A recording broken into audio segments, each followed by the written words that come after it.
If you've never driven through the night on an empty interstate, it might seem like an exaggeration to say that 1.8 seconds can decide whether you make it home. But that's exactly what happened. I didn't stop. I didn't open the door. I didn't get out. I just slowed down for a moment, and someone outside understood that I was willing to negotiate with the blame. I've been on the road for 22 years, and for a long time I thought experience was a kind of shield.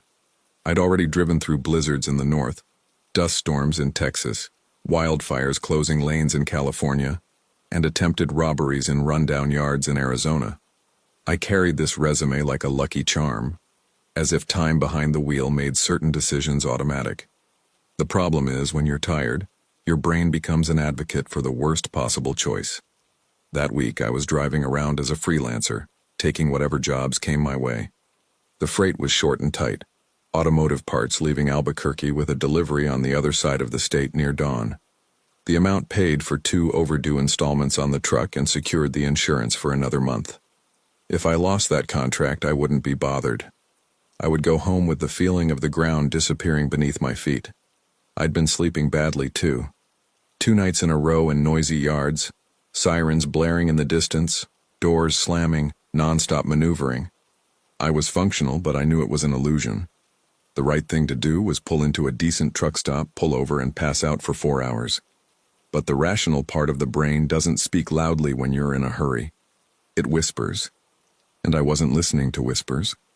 The stretch of road where it all happened was one of those that seem otherworldly. Too straight, too dark, no town nearby, no cell phone signal. The radio only played static. I had the lane illuminated by the headlights and the constant rumble of the engine as company. It's the kind of place where the smallest detail becomes a highlight. The first detail appeared on the shoulder of the road, as if it had been placed there with tweezers. It was a carefully folded reflective vest, edges aligned exactly where the asphalt meets the gravel. It wasn't dirty. It didn't look old. It didn't look like it had been blown by the wind. It looked new, and it looked intentional. I drove past it without slowing down, but my stomach made that dry movement, as if I'd seen an animal crossing the road. My mind did what it always does. It invented an explanation that would allow me to follow along. Someone dropped it. Someone forgot it. Some worker ran out and went to look for it. I followed it and repeated it twice, like someone repeating a mantra. 3 miles later, the second one came. A lit flashlight resting on the ground, pointed towards the vegetation on the right. It didn't blink, it didn't shake, it didn't roll. It illuminated a specific point in the undergrowth, like an arrow. There was no broken down car, no emergency lights, no warning triangle, nothing. Just the flashlight. I slowed down a bit. Not out of fear, I told myself. Out of prudence, out of curiosity. The truth is, I slowed down because my brain had already started to construct a story. Someone off the track, someone injured, someone afraid to go onto the asphalt. The third thing eliminated any chance of coincidence. An orange traffic cone, the kind used in construction sites, was placed on the shoulder of the road, aligned with the 2 previous points. The distance between the vest, flashlight, and cone was regular. It wasn't a mess. It was standard. And standard means people. My survival rule has always been simple. Don't stop where there's no context. Context is an overturned car, smoke, hazard lights, a clear request. There was none of that there. Just organized objects. Still, guilt started to creep in. If I kept going and someone got hurt, I'd carry that burden. If I stopped, I'd become local news with a bad photo and a short caption. Neither option was comfortable. I hesitated, and it was in that hesitation that they won. The sound initially appeared as an audio error. It wasn't a scream, it wasn't obvious crying, it wasn't a sentence. It was a short, irregular noise, like someone trying to get attention without exposing themselves. It sounded human without being clear. My body reacted before my mind, my foot eased off the accelerator, and the truck truly lost speed. 1.8 seconds. In the side mirror, I saw movement. I didn't see a face. I didn't see a whole body. I saw a shadow moving between the flashlight and the bushes at the edge of the beam of light, too fast for me to understand who it was, too slow to be an illusion. My chest tightened. The noise came again, a little closer to the track. still without urgency, more like confirmation than a request. The message was simple. I know you noticed me. Something bumped against the side of my truck. A light, almost polite impact. It wasn't a large rock, it wasn't a gunshot. It wasn't anything that warranted an explosive reaction. It was the kind of thing that makes you think, I'll just look, I'll just check. And just checking is how you lose control. That's when I understood how the trap worked. It wasn't a direct robbery. It was psychological bait. They didn't want me to panic and speed away. They wanted me to argue with myself, to negotiate with the guilt, to come down and be a decent person. I kept the truck moving slowly, but I didn't stop. I turned on the exterior lights, auxiliary headlights, side lights, everything I had. I transformed that shoulder into a visible place, because whoever was out there was counting on the darkness and my uncertainty. The noise stopped immediately. The flashlight went out, as if someone had pressed a button.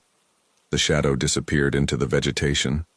There was no running, no shouting, nothing cinematic, just a silent retreat. That scared me more than if they had actually tried something, because it confirmed that they were organized people trained to read reactions. I accelerated gradually, without starting off, without showing any sign of desperation. I'd learned that desperation makes you predictable. I continued until I spotted, in the distance, the steady white light of a 24-hour police station. I stopped under the cameras, where there was movement, where there were witnesses. And only then did I realize that I was trembling, not from fright but from having gotten too close to my own weak point. Inside the shop, with bad coffee in hand, I went over every detail. The vest was too clean.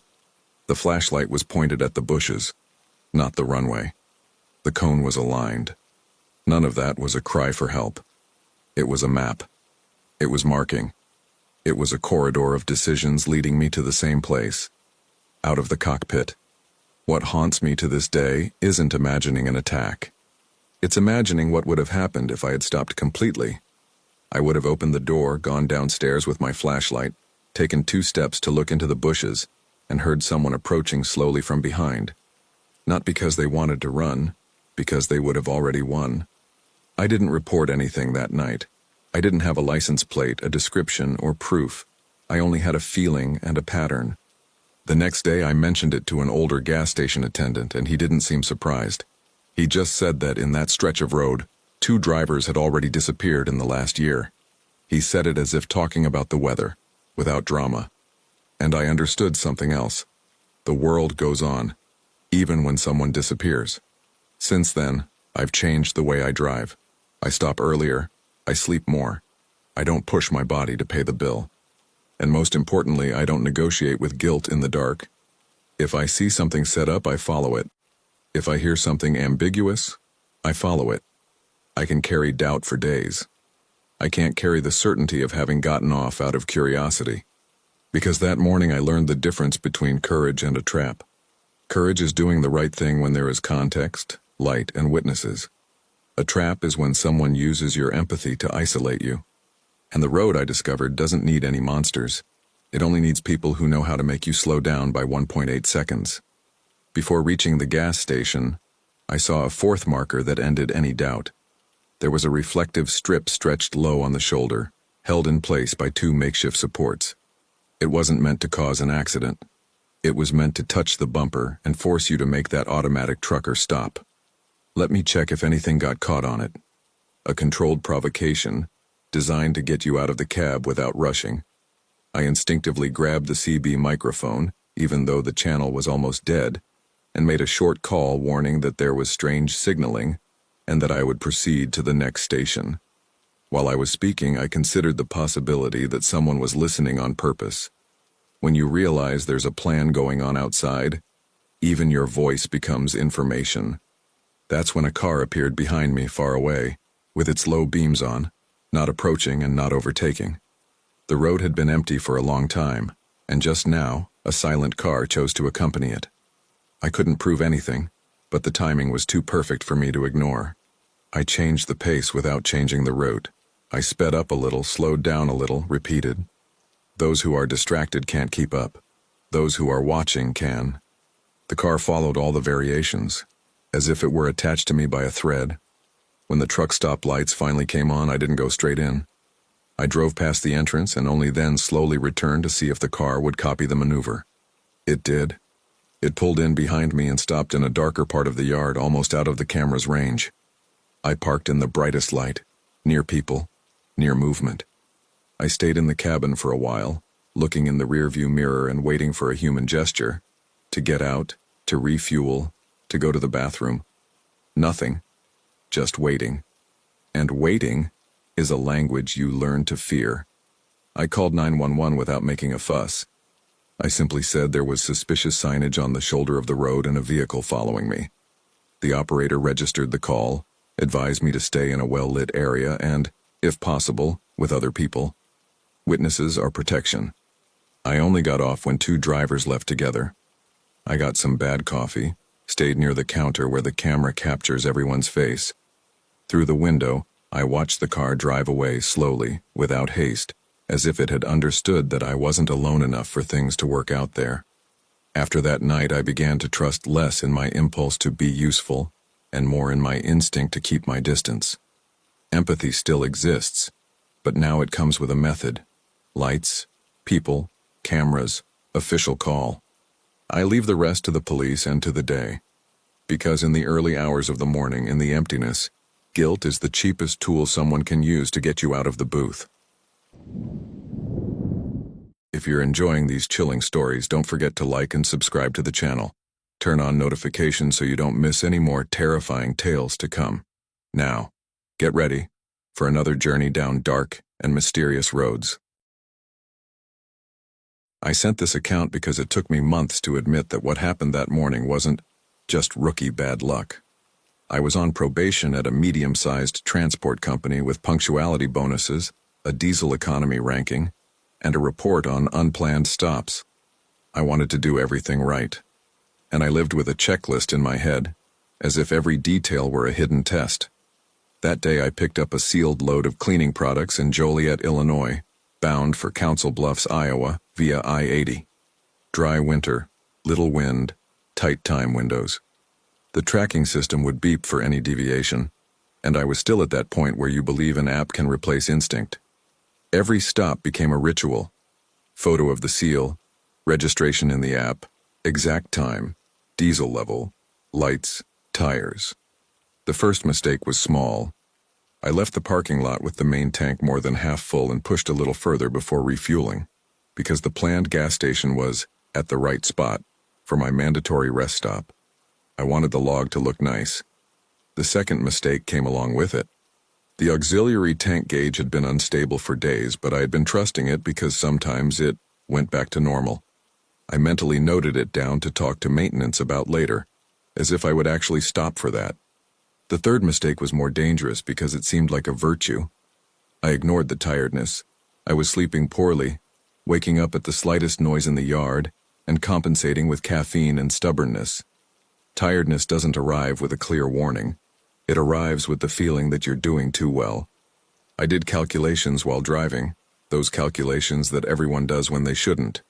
30 more minutes and I'll stop, 50 more miles and I'll rest. Just one more drive and I'll be on the flat. When I crossed the border into Iowa, the road became emptier. The dashboard lit up a low fuel warning light for the auxiliary tank and then went off. This gave me a false sense of control, as if the system was just being sensitive. I thought, 50 more miles and I'll stop. But the gauge on the main tank dropped faster than I expected, and I felt a slight hesitation on acceleration, the kind that could be nothing or could be the beginning of a breakdown. I got off at a service exit, telling myself it was a quick technical stop. I wanted a place that looked normal because normal means safe. That was the kind of thinking I had back then. If it has a sign, lights, and coffee, then it's safe. The exit led to a cluster of low buildings bordering the highway. A convenience store, a closed tire shop, and an old gas station with modern pumps. Everything was functioning, but there was a strange emptiness in the parking lot. The lighting was partial, some streetlights on, others off as if someone were saving electricity. I saw 3 trucks parked on the other side, stopped too much, with no drivers around, and that should have been my warning. I ignored it because I wanted a scenario that validated my choice. I parked close to them, lined up, pulled the brake, and let the engine idle. I photographed the seal and registered it on the app. Before getting out, I looked at the cabin as if it were a hotel room. Wallet, documents, cell phone, everything in its place. I never left anything lying around. I thought that made me feel safe.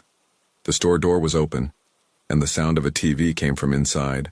Low, like something I'd left on so it wouldn't seem empty. Inside, shelves were packed, coffee was hot, and an ice machine was making noise. But there was no one behind the counter, no customers, no employees. I heard a single sound coming from some aisle like metal rubbing against metal, and then silence. Nothing repeated itself, and it was precisely the fact that it didn't repeat itself that gave me chills.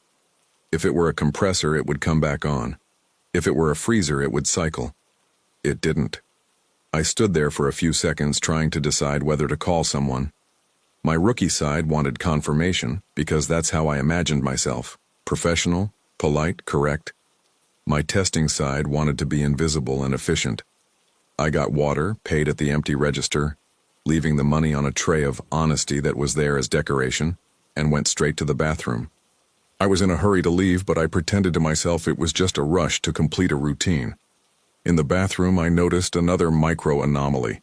The paper towel was torn into irregular strips, as if someone had pulled it angrily, and there was a strong human smell of sweat and damp clothes which didn't match the cold and the clean floor. I washed my hands quickly. When I came out, the TV was still talking to itself. The counter was still empty. The hallway was still silent. I didn't confirm anything. I just went back outside with the childlike feeling that if I didn't look, it wouldn't exist.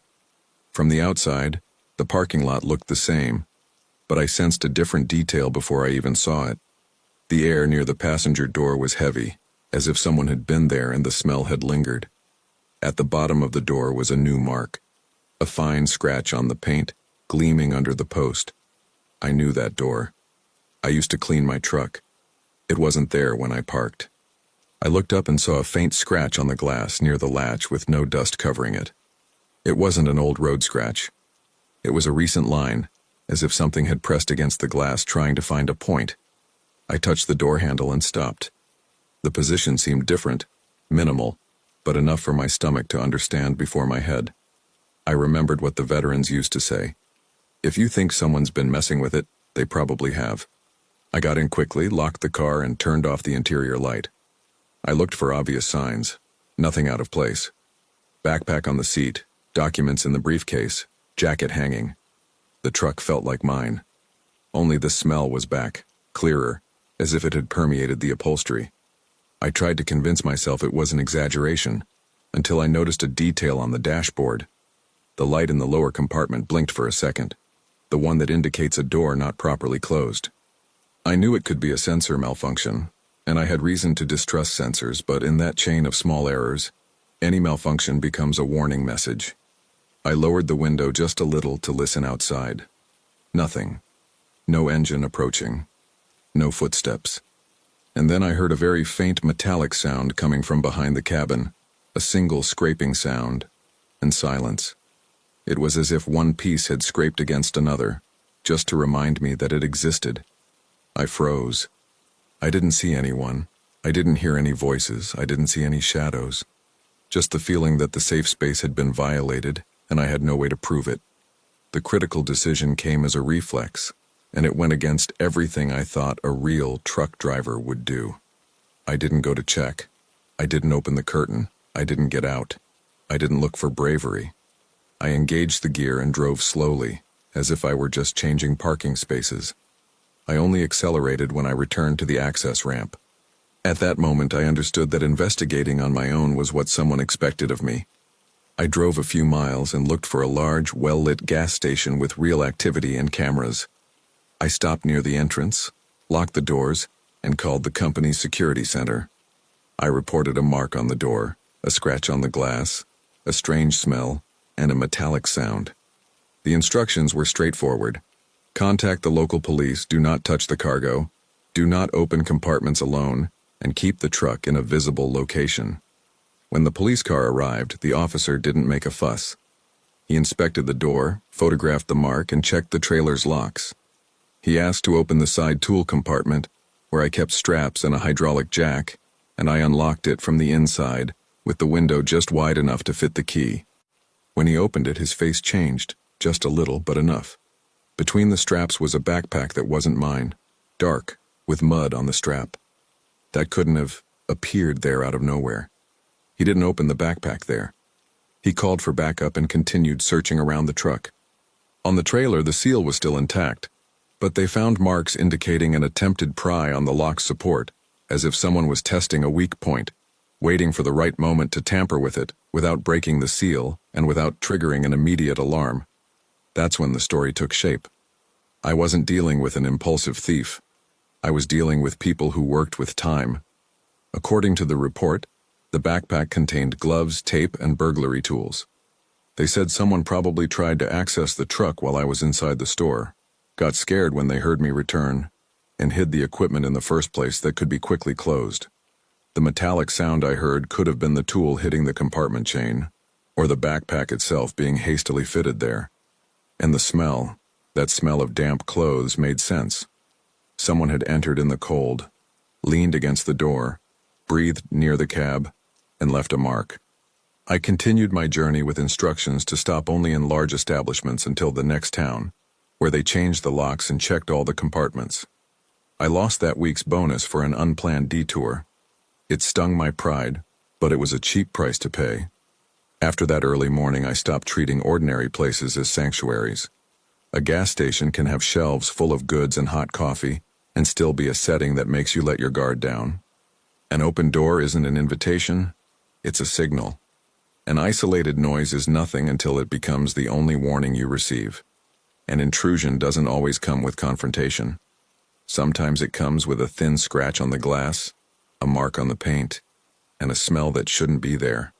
For weeks I dreamt of that almost normal place, with the TV talking to no one and the parking lot too empty. I began to realize how I chose stops based on appearance and not reality. Today, when something seems functional but wrong, I don't argue with myself. I accept the warning and move on.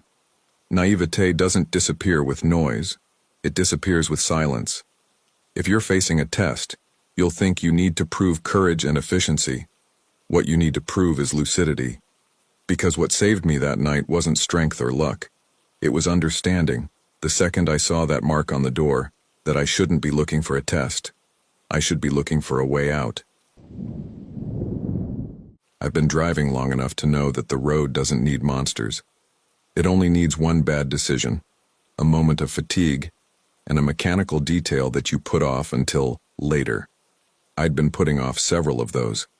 That week I was driving down I-70 through Kansas toward Colorado with automotive compressors in my trailer. Freelance, short-term contract. Pay good enough to cover overdue payments and hold the insurance for another month.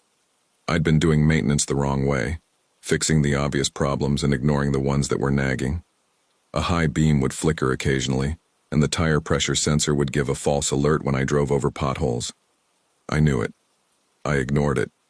It was almost 2 in the morning, a side wind and an empty road. I kept the cruise control at 19, low, more out of habit. The hissing sound filled the silence like an old fan. That's when I saw the anomaly. In the middle of the right lane, reflecting my headlights like polished metal, was an industrial aluminum toolbox, too large to have fallen from any ordinary car. It was diagonal, positioned, not tipped over. The glare hit the exact spot where my headlights reached. My foot hit the brakes reflexively. I could have swerved, but crosswinds and a heavy load don't mix well with sudden maneuvers. The responsible idea came to mind, the same one that has killed many people. Pull over to the shoulder and move the thing off the road. If I leave it, someone will crash. Well-intentioned. Idiotic. I pulled over to the side of the road, hazard lights on, parking brake, flashlight in hand. I followed my superficial protocol as if the checklist were a shield. I didn't look at the map. I didn't call anyone. I just got out. The dry cold cut my throat. The wind carried the smell of trampled grass. I walked across the gravel until I was within the reach of my headlights. The box was about 15 meters away. What bothered me wasn't the object itself. It was everything else. Nothing scattered, no stains, no signs of breaking. It looked like a movie set. Even so, I moved forward. Near the box, I saw a dark, recent tire mark, going onto the shoulder and returning to the lane. It wasn't a skid. It was a slow, measured maneuver. Next to it, a crumpled plastic cup from a gas station with its lid. Too new a piece of trash to be there by chance at that hour. I bent down to grab the handle. The weight was uniform, like ballast, not like tools. The lid opened 0.5 centimeter, and I saw a package held together with tape, nothing organized. At that moment, I heard a sharp crack, very close to my right front tire. I jumped up quickly, my flashlight flickering. I didn't see anyone. Just the white stripe and the glow of the box. Then something touched the side of my trailer. 2 sharp taps as if someone had thrown a small stone to test it. No headlights, no footsteps, just the sound. I ran back, and there was proof that I had already lost control. The door to my side compartment was ajar. I had closed it. I was sure of it. I got into the cabin, locked the door, and fastened my seatbelt like it was armor. I grabbed my cell phone. No signal. A bar that kept disappearing and reappearing. I was about to shift gears and get out of there. The radio crackled as if someone had pressed a button forcefully. A male voice came on the channel, low, emotionless, as if reading a procedural message. White unit, gray trailer. Turn off the hazard lights. Remain on the shoulder. Await instructions. I felt the blood drain from my face. He described my outfit without hesitation. It wasn't a question. It was an order. The hissing sound returned, and the same voice added, "Don't leave the cabin, hands on the steering wheel, confirm." I didn't answer. To answer would be to accept the game. I just looked at the road. A vehicle appeared in my rearview mirror. 2 low amber lights, no blue or red. It didn't look like a police car. It looked like a tow truck, maintenance vehicle, construction site. It stopped about 50 meters behind me, out of full range of my headlights, as if wanting to be seen, and at the same time not be identified. The voice on the radio is back. Turn off the engine. My body wanted to obey. Amber light and a commanding tone triggered the same reflex as always. But the open door of the compartment pulled me back to reality. It was all fake. It was a symbol, not authority. I did the only sensible thing, change the scenery. I looked for light and a camera. I turned on the high beams even with the bad connection, letting them blink. I grabbed my cell phone and opened the camera, recording the rearview mirror, even without a signal. Bad evidence is still evidence. Then I put the car in gear and started to pull away from the shoulder. The truck pulled slightly to the right. On the dashboard, the pressure warning light came on and went off. The popping sound outside hadn't been innocent at all. It was calculated damage, designed not to explode immediately, just to fill me with doubt and force me to stop again in a worse place. The vehicle behind didn't attempt a collision. It alternated distances, 20, 30 meters, as if regulating fear. When I accelerated, it accelerated. When I slowed down to save the tire, it slowed down. Indirect control. I felt the vibration growing in the steering wheel, a low frequency that seemed to come from the asphalt, but you knew it was coming from the tire deforming. I slowed down a bit and kept the whole thing straight, without any sudden movements. With each small correction, the trailer felt heavier, as if someone had put cement on the axle. The pickup truck behind me continued the game. Sometimes it would turn off one of its amber lights for a second, and my brain, in a panic, would swear there was another vehicle next to me. Sometimes it would pull away and then suddenly come back, just to remind me it was there. It wasn't a chase to crash. It was a chase to tire me out. To make me look in the rearview mirror more than at the lane. To make me make mistakes on my own. The voice on the radio changed frequencies, as if jumping channels to get my attention. First it came on channel 19, then 17, then 21, always with the same clear tone, no slang, no hesitation. As if it were inside a room, not in the middle of nowhere. White unit reduced to 50, inspection stop proceeds. I didn't answer. And by not answering, I felt they became more aggressive without needing to get close. Something hit the trailer again, this time 3 quick taps, like someone throwing small nuts. The cab vibrated with the light impact. I imagined a hand reaching out of the pickup truck window and dropping it into the air, just to remind me they had reach. I wasn't going to look back. Looking back was what they wanted. The tire pressure warning light flashed again. Doubt is a weapon. Can I keep going? Is it going to explode? If I stop, I can fix it quickly. Each question was an invisible push towards the shoulder of the road. On the side of the road, I saw a sign for way station ahead, and for a second, my weary mind tried to transform that into salvation. Official place, light, people. But the station was closed, dark, with only the spotlights off, and a wide area that became a perfect trap. And the pickup truck, as if reading my thoughts, increased its pace, approached closer, its amber light pulsing in an almost hypnotic pattern. The radio crackled, and the voice grew hoarse. Enter the station, now. That sealed the deal. Authority doesn't just suddenly take control of CB radio now, without identification. That was just a facade. I kept to the right and passed the entrance without turning. At that same moment, the pickup truck accelerated, got closer to my rear bumper, and did something I'll never forget. It flashed its white headlights briefly, then switched back to amber. A cheap trick to simulate a police car for a second. Enough for my conditioned reflexes. My stomach churned. The tire complained again, and I felt the truck float slightly on the edge of the shoulder as if the rubber was going soft. I needed real light, not a promise. When the sign for the rest area appeared, I grabbed it as a last chance. But they still tried one last thing. The voice on the radio, now almost a whisper, came up with a technical detail that was too specific, like someone looking at my dashboard. Temperature rising. If it continues, it will get out of control. Stop before the cloverleaf, proceed. I froze because that was exactly what I was thinking, except that it could have been a reflection of my fear, not my truck. They didn't need to be right. They just needed to seem right. The radio crackled again, now with a slightly rougher tone. Return to the shoulder. Vehicle malfunction. Procedure. I kept quiet. I just needed a place with light. I vaguely remembered a rest area a few kilometers ahead. The sign appeared. Rest area 2 miles. I signaled early and slowed down gently. The pickup truck with its amber lights positioned itself slightly to the left, as if trying to stop me from pulling out without pulling over. The flashing pattern seemed rehearsed. Pure conditioning. I pulled onto the access ramp and headed straight for the best-lit spot near the building and a CCTV sign. I stopped facing the camera, keeping the engine running and the high beams flashing. I wanted to be seen.